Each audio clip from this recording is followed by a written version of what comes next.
Hello friends, मैं आपका राहुल भैया और स्वागत है आपका आपके प्यारे से चैनल टारगेट बोर्ड एग्जाम में। तो फ्रेंड्स, आज की इस वीडियो में हम लोग 2024 ठीक है बोर्ड एग्जाम 2024 के लिए हिंदी के 20 महत्वपूर्ण प्रश्नों को देखने वाले हैं। ठीक है, बहुविकल्पीय प्रश्नों को। और आज आप लोगों को मैं जितना भी बहुविकल्पीय प्रश्न बताऊंगा यह बोर्ड एग्जाम 2024 के लिए बहुत ज़्यादा इम्पोर्टेंट होने वाला है और यहाँ से कई सारे प्रश्न आपके पेपर में फंसेगा, मैं आपको गारंटी देता हूँ।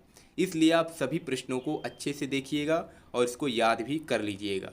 ठीक है, तो आपका पेपर ऐसे ही आएगा। यहाँ पे अनुक्रमांक लिखना होता है, यहाँ पे आपको अपना नाम लिखना है, यहाँ पे आपके पेपर का कोड होगा और ये हिंदी का पेपर है। समय पता है 3 घंटे 15 मिनट का आपको दिया जाएगा और पूर्णांक आपका 70 नंबर का होगा। और खंड अ आएगा सबसे पहले बहुविकल्पीय प्रश्न। ठीक है, तो सबसे पहला प्रश्न है कि शुक्ल युग का नामकरण किस विद्वान के नाम पर किया गया है। और आप लोगों को मुझसे पहले उत्तर देना है। ठीक है, आपको देखना है कि आप लोग 20 में से कितने प्रश्नों का उत्तर दे पाते हैं।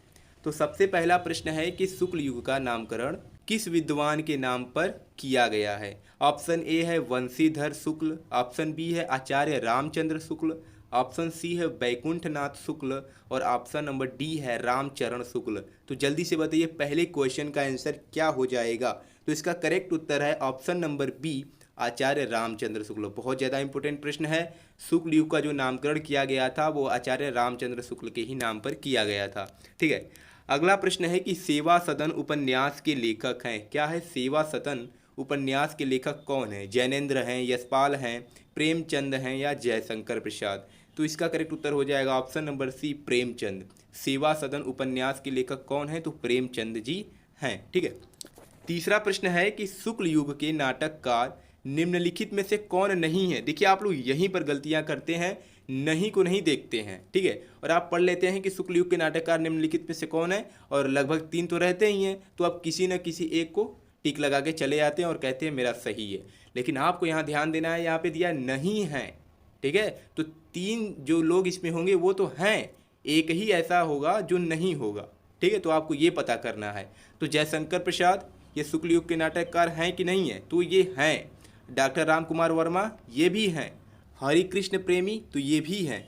और चौथा ऑप्शन है भारतेंदु हरिश्चंद्र, तो ये नहीं है। तो हमारा करेक्ट ऑप्शन हो जाएगा option number D, Bharatendu Harishchandra. ठीक है, तो शुक्ल युग के नाटककार निम्नलिखित में से कौन नहीं है, तो भारतेंदु हरिश्चंद्र जी शुक्ल युग के नाटककार नहीं हैं। ठीक है, अगला प्रश्न है कि प्रसिद्ध आत्मकथा क्या भूलूं क्या याद करूं, बार बार पूछा जाता है क्या भूलूं क्या याद करूं के लेखक कौन हैं। हरिवंश राय बच्चन जी हैं कि डॉक्टर राजेंद्र प्रसाद जी हैं, पांडे बेचन शर्मा उग्र जी हैं या रामविलास शर्मा जी हैं। तो करेक्ट ऑप्शन हो जाएगा ऑप्शन नंबर ए, हरिवंश राय बच्चन। तो क्या भूलूं क्या याद करूं के लेखक हरिवंश राय बच्चन हैं और ये क्वेश्चन बार बार रिपीट होता है। ठीक है, पांचवा प्रश्न है कि निम्नलिखित में से कौन प्रसिद्ध यात्रा साहित्यकार है। ठीक है, प्रसिद्ध यात्रा साहित्यकार है जयशंकर प्रसाद, प्रेमचंद, राहुल सांकृत्यायन, हजारी प्रसाद द्विवेदी। तो इसका करेक्ट ऑप्शन हो जाएगा option number C, Rahul Sankrityayan. तो राहुल सांकृत्यायन जी जो हैं वो प्रसिद्ध यात्रा साहित्यकार हैं। ठीक है, अगला प्रश्न है कि रीतिकाल के वीर रस के प्रसिद्ध कवि हैं। ठीक है, रीतिकाल के वीर रस के प्रसिद्ध कवि कौन हैं। देव हैं कि घनानंद, भूषण हैं या बिहारी हैं। तो रीतिकाल के जो प्रसिद्ध कवि हैं वीर रस के वो भूषण हैं। कौन है, तो भूषण हैं। अगला प्रश्न है कि रामचंद्रिका के रचनाकार कौन है। बिहारी, केशवदास, भूषण या Matiram.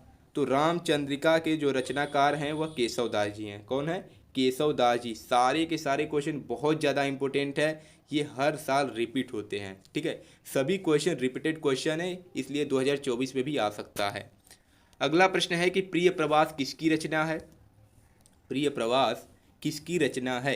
Option A Jaishankar Prasad, option B Shridhar Pathak, option C है सिया राम शरण गुप्त और ऑप्शन नंबर डी है हरिओद। हरिओद जी का पूरा नाम है अयोध्या सिंह उपाध्याय हरिओद। ठीक है, तो ये भी दे सकता है।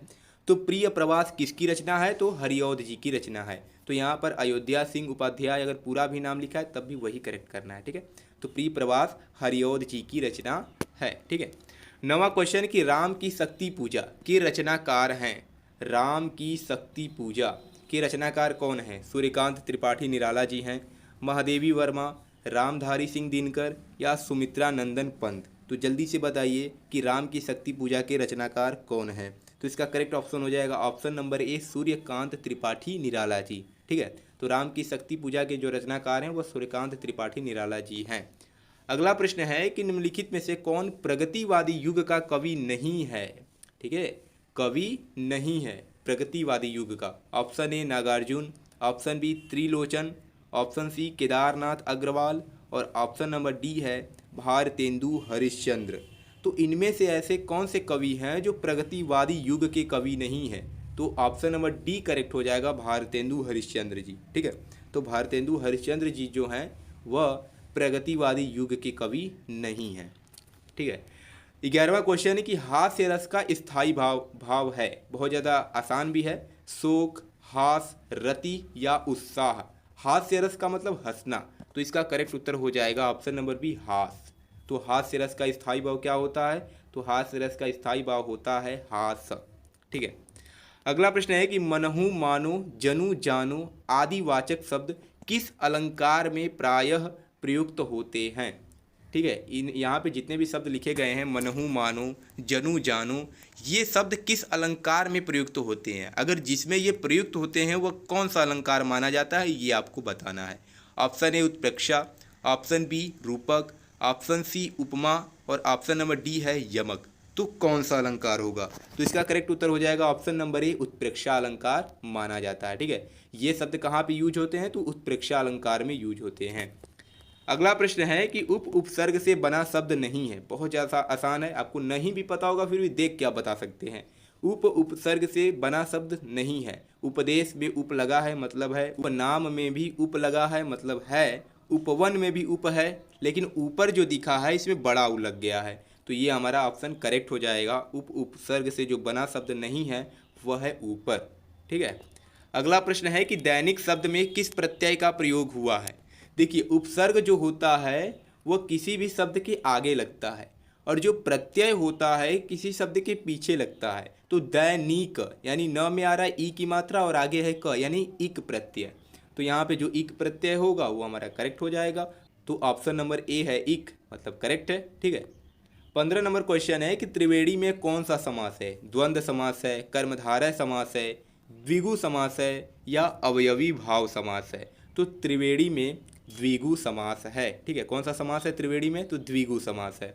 अगला प्रश्न है कि निम्नलिखित में से गंगा का पर्यायवाची नहीं है। भागीरथी गंगा का पर्यायवाची है, सुरसरिता गंगा का पर्यायवाची है, देव नदी भी गंगा का पर्यायवाची है, लेकिन कालिंदी जो है वह गंगा का पर्यायवाची नहीं है। तो जो कालिंदी है वह गंगा का पर्यायवाची नहीं है। ठीक है, अगला प्रश्न है इत्यादि का संधि विच्छेद है। इति प्लस आदि, इत प्लस आदि, इत्य प्लस आदि या इनमें से सभी। तो इत्यादि का सही संधि विच्छेद हो जाएगा ऑप्शन नंबर ए, इति प्लस आदि। बहुत ज़्यादा इंपॉर्टेंट है। अगला प्रश्न है फल शब्द का तृतीया विभक्ति बहुवचन रूप क्या होता है। ठीक है, ये तो आपको याद ही करना पड़ेगा। तो इसको मैं बता दूंगा कि आप ट्रिक से कैसे याद कर सकते हैं। फल हो गया, मधु हो गया, मति हो गया। ठीक है, सब कुछ आपको बताया जाएगा। ऑप्शन ए है फलम, ऑप्शन बी है फले, ऑप्शन सी है फलेन और ऑप्शन नंबर डी है फलय। तो इसका करेक्ट ऑप्शन कौन सा हो जाएगा। तो ऑप्शन नंबर डी हो जाएगा फलय। ठीक है, फल शब्द का तृतीया विभक्ति बहुवचन रूप होता है फलय। ठीक है, अगला प्रश्न है कि हसतु धातु का रूप का वचन एवं पुरुष है, मतलब किस वचन का है और ये कौन सा पुरुष का है। ऑप्शन नंबर ए द्विवचन मध्यम पुरुष, बहुवचन उत्तम पुरुष, एक वचन प्रथम पुरुष या द्विवचन प्रथम पुरुष। तो आप बताइए हस्तु जो धातु रूप है वह किस वचन का और कौन सा रूप है। तो इसका करेक्ट उत्तर हो जाएगा ऑप्शन नंबर सी, एक वचन प्रथम पुरुष। ठीक है, क्या हो जाएगा एक वचन प्रथम पुरुष, एक वचन प्रथम पुरुष। तो हसतु धातु रूप का जो वचन है वह एक वचन है और पुरुष जो है वह प्रथम पुरुष है। हमारा लास्ट क्वेश्चन है आज का कि मित्रता के रचनाकार हैं प्रेमचंद, जयशंकर प्रसाद, रामचंद्र शुक्ल या डॉक्टर राजेंद्र प्रसाद। तो ये आप लोगों के लिए होमवर्क है, आपको कमेंट बॉक्स में बताना है कि मित्रता के रचनाकार कौन है। ठीक है, तो कमेंट बॉक्स में बताइएगा कि मित्रता के रचनाकार कौन है। तो आज की इस वीडियो में मैंने आप लोगों को 20 बहुत ही ज़्यादा महत्वपूर्ण प्रश्नों को बताया है और ये सारे के सारे क्वेश्चन बहुत ज़्यादा इंपॉर्टेंट है 2024 बोर्ड एग्जाम के लिए। इसलिए इन सभी प्रश्नों को नोट कर लीजिएगा और इसको बोर्ड एग्जाम में देखकर जरूर जाइएगा। ठीक है, क्योंकि यहाँ से बहुत सारे प्रश्न आपके बोर्ड एग्जाम में सीधे फंस सकते हैं, क्योंकि ये सारे के सारे प्रश्न रिपीटेड क्वेश्चंस हैं। ठीक है, ऐसे ही आपको अन्य विषयों का भी बताया जाएगा। तो चैनल पर नए हैं तो चैनल को भी सब्सक्राइब कर लीजिएगा, और वीडियो पसंद है तो लाइक भी कर दीजिएगा। तो चलिए मिलते हैं नेक्स्ट वीडियो में। धन्यवाद।